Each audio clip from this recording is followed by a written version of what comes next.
Kemenangan diraih Persib ketika menjamu Rans di Gelora Bandung Lautan Api, Sabtu 26 Agustus malam. Skema serangan balik apik Persib beri hukuman untuk Rans FC. Gol pertama lahir di menit 15 melalui counter atak kilat. Mark Klok menggiring bola ke dekat kotak penalti dan menyodorkan umpan pada Freds Butuan.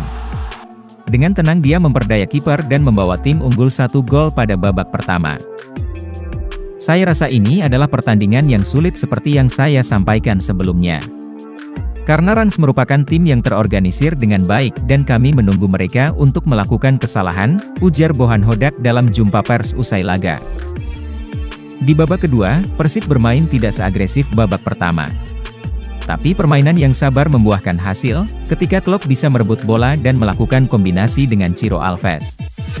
Akhirnya Klok menyelesaikan peluang lewat sontekan yang akurat. Kami melancarkan serangan balik cepat untuk mencetak gol pertama. Di babak kedua mungkin kami turun terlalu dalam dan terlalu dini, tetapi kembali kami menunggu datangnya peluang, terang pelatih asal Kroasia itu. Sayangnya tim lengah usai unggul 2 gol dan terpaksa kebobolan di menit 68. Setelah kami mencetak gol kedua, kami seharusnya bisa bermain lebih tenang tapi kami harus kecolongan. Tapi pada akhirnya, yang terpenting adalah meraih 3 poin ini, tukasnya. Sementara itu, Klok berharap tren kemenangan berlanjut. Gelandang Persib, Mark Klok berharap, tren kemenangan terus bisa dipertahankan timnya pada pertandingan-pertandingan selanjutnya. Setelah mengalahkan PSIS Semarang, pekan lalu, Persib menang atas Rans Nusantara FC malam tadi. Saya senang dengan 3 poin di kandang. Sudah lama tidak menang di sini, kata Klok pada konferensi pers setelah pertandingan.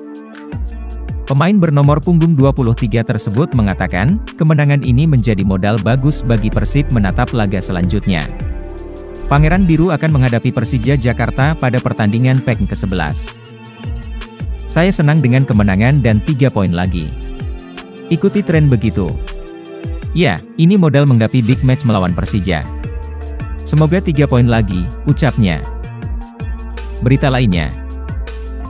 Vietnam juara Piala AFF U23 lewat adu penalti, Indonesia runner-up.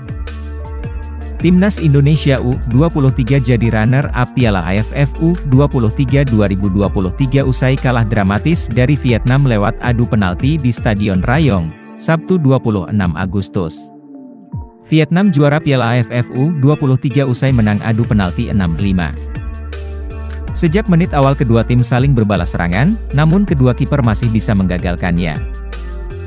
Laga ini harus melewati babak tambahan 2 kali 15 menit hingga adu penalti. Hernando Ari jadi penendang terakhir. Tetapi tendangan Hernando ke sisi kiri digagalkan Van Chuan. Vietnam juara Piala AFF U23 2023 setelah Thai Badat menaklukkan Hernando.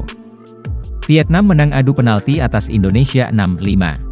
Berita lainnya, pengakuan jujur dari pelatih Rans Nusantara FC Eduardo Almeida, meski mengalami kekalahan namun Almeida tetap memberikan apresiasi terhadap anak asuhnya yang tampil dengan kerja keras.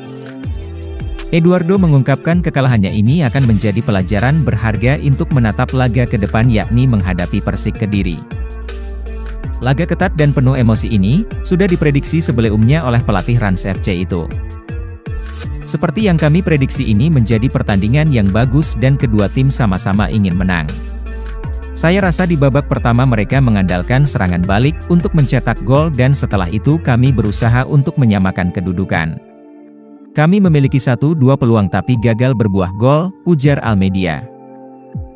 Di babak kedua kami nyaris mencetak gol tapi kembali terjadi kami dari satu transisi harus kebobolan lagi. Itu bukan situasi yang bagus bagi kami dan setelah itu kami tetap berusaha hingga akhirnya bisa mencetak 1 gol, ujarnya menambahkan. Saya tetap memberi selamat kepada pemain karena Bandung adalah tim yang bagus dan tentu tidak mudah menghadapi mereka. Kami juga tetap bermain bagus meski memang berat bermain di Bandung. Dengan hasil ini Persib naik ke posisi 10 dengan raihan 14, menggeser Persija Jakarta.